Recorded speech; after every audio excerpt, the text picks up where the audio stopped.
Az iskolai érettség szempontjából óriási jelentősége van a sakknak. A sakk az egy játék. A játék között is ez egy társas játék. Már a társas játék az óvodában meghatározó a fejlődés szempontjából, nem beszélve a sakkról. Ha csak a sakktáblára nézzünk, ugye látunk oszlopokat és sorokat. Arra gondolok, hogy az iskolában ott van az írásfüzet, a vonalas füzet, ott van a négyzetrácsos füzet, ugyanezt látja a gyerek benne. Tehát ebből a szempontból is nagyon. A következő nagyon fontos szempont a báboknak a neve. Ezt meg kell tanulni. Meg kell tanulni azt, hogy hova kell vele lépni, meghatározott szabályok szerint. Ez pedig mind az emlékezet szempontjából nagyon fontos, hogy a tanulás emlékezet nélkül nincsen. És amiről keveset beszélünk, az a bizonyos kombinációs készség, ami nagy jelentőségű, hiszen a gyereknek el kell gondolnia, hogy mit fog lépni. És ezt a lépést nem csak úgy teheti meg, hogy tevékenykedik, mert az óvodában legtöbbször tevékenykedve tanulnak és teszik a gyermekek a dolgokat, hanem ezt át kell látni a sakktáblán, hogy mi lesz a következő lépése. Tehát elgondolni, átgondolni, és az a bizonyos türelem, hogy ne kapkodjam el a dolgokat. Ez nagyon fontos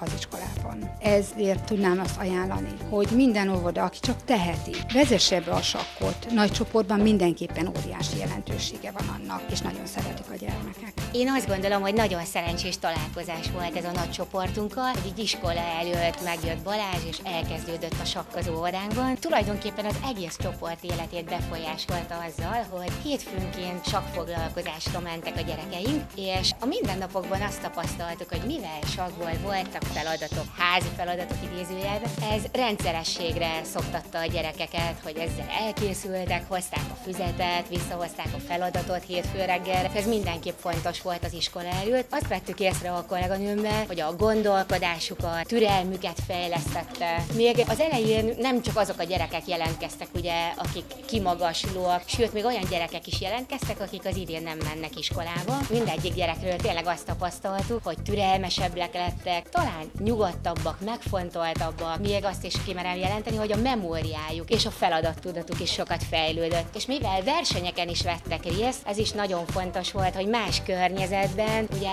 ott is megmutathatták magukat, és nagyon-nagyon sok sikerélményt szereztek. Mert ugye sok-sok parti zajlik a csoportunkban is a délelőttönként. Nem csak azok a gyerekek sakkoznak, akik járnak hétfőnként sakkfoglalkozásra, hanem tulajdonképpen az egész csoport bekapcsolódott. Viszont ott a sakkversenyeken, azokon a délelőttökön más helyzetben próbálták ki magukat, bármilyen helyezést értek el, tulajdonképpen sikerélményhez jutottak, és nagyon-nagyon örülünk neki, hogy bekapcsolódhattunk ebbe a programba itt Debrecenben.